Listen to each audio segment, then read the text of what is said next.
മലയാള cinema ഇന്ന് ഏറ്റവും കൂടുതൽ മിസ് ചെയ്യുന്നൊരു നായികയുണ്ടെങ്കിൽ അത് കാവ്യ മാധവൻ തന്നെയായിരിക്കും. ഒരു കാലത്ത് പ്രായഭേദമന്യേ എല്ലാവരും കാവ്യയുടെ ആരാധകരായിരുന്നു. ഇന്ന് മലയാളത്തിൽ മുൻനിര നായികാ പട്ടം അലങ്കരിക്കുന്ന ആർക്കും ഇനിയൊരിക്കലും കാവ്യയ്ക്ക് ലഭിച്ചിരുന്നതുപോലൊരു പിന്തുണയും സ്നേഹവും ലഭിക്കാൻ ഇടയില്ല. മൊബൈലോ സോഷ്യൽ മീഡിയയോ ഒന്നുമില്ലാതിരുന്ന കാലത്താണ് ഇത്രത്തോളം ആരാധകരെ നടി നേടിയെടുത്തത് എന്നതാണ് മറ്റൊരു ശ്രദ്ധേയമായ കാര്യം.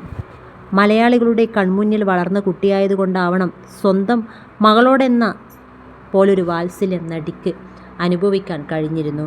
ഒരു കാലത്ത് പ്രിയപ്പെട്ട നടിയാരാന്ന് ചോദിച്ചാൽ എല്ലാവരുടെയും ഉത്തരം കാവ്യ. 15 വയസ്സിൽ നായികയായ താരം ചെയ്ത് ഫലിപ്പിക്കാത്ത കഥാപാത്രങ്ങളില്ല.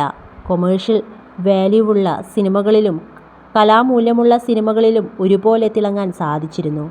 ഇപ്പോഴിതാ നടിയെക്കുറിച്ച് പൃഥ്വിരാജ് സുകുമാരൻ മുമ്പൊരിക്കൽ അഭിമുഖത്തിൽ പറഞ്ഞ വാക്കുകളാണ് ശ്രദ്ധ നേടുന്നത്. തുടക്കകാലത്ത് അഭിനയത്തിൽ മെച്ചപ്പെടാൻ കാവ്യയ്ക്കൊപ്പം സിനിമകൾ ചെയ്തപ്പോഴുള്ള അനുഭവങ്ങൾ സഹായിച്ചിട്ടുണ്ടെന്ന് നടൻ പറഞ്ഞിരുന്നു. വ്യത്യസ്തമായൊരു ഡയനാമിക്സ് ആയിരുന്നു ഞങ്ങൾക്കിടയിലെന്നും നടൻ പറഞ്ഞു. എനിക്ക് ഉറപ്പില്ല, എങ്കിലും എണ്ണം വെച്ച് നോക്കുകയാണെങ്കിൽ ഏറ്റവും കൂടുതൽ സിനിമകളിൽ എനിക്കൊപ്പം അഭിനയിച്ചിട്ടുള്ള നായികയാണ് കാവ്യ.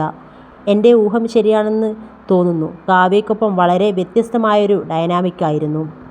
ഞാൻ കാവ്യയുടെ ഒപ്പം അഭിനയിക്കുമ്പോൾ അന്ന് എന്നേക്കാൾ ചെറുപ്പമാണ് കാവ്യ.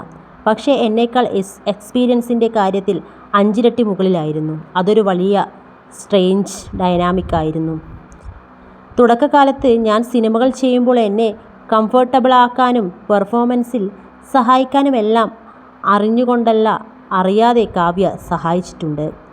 എനിക്ക് മാത്രമല്ല, മലയാള സിനിമയിലെ എല്ലാവർക്കും കാവ്യ പെറ്റായിരുന്നു. കാരണം 13 വയസ്സുള്ളപ്പോഴോ മറ്റോ ആണ് കാവ്യ ചന്ദ്രനുദിക്കുന്ന ദിക്കിൽ നായികാവേഷം ചെയ്യുന്നത്.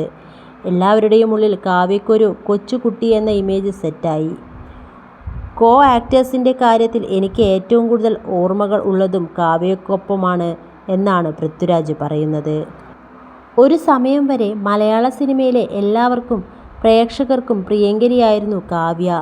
ദിലീപുമായുള്ള വിവാഹവും പിന്നീട് നടന്ന കേസും വിവാദവുമാണ് നടിക്ക് നെഗറ്റീവ് ഇമേജ് പ്രേക്ഷകർക്കിടയിൽ വരാൻ കാരണമായത്. ആദ്യ വിവാഹബന്ധം തകർന്ന ശേഷം അഭിനയത്തിലേക്ക് തിരിച്ചുവന്ന കാവ്യ ദിലീപുമായുള്ള വിവാഹശേഷം പൂർണ്ണമായും സിനിമയിൽ നിന്ന് വിട്ടുനിൽക്കുകയായിരുന്നു. എന്നിരുന്നാലും ബിസിനസ്സിൽ സജീവമാണ്. ആഗ്രഹിച്ചതുപോലൊരു ജീവിതമാണ് താൻ ഇപ്പോൾ ജീവിക്കുന്നതെന്ന് കാവ്യ സോഷ്യൽ മീഡിയ പോസ്റ്റുകൾ വഴി പറയാറുണ്ട്.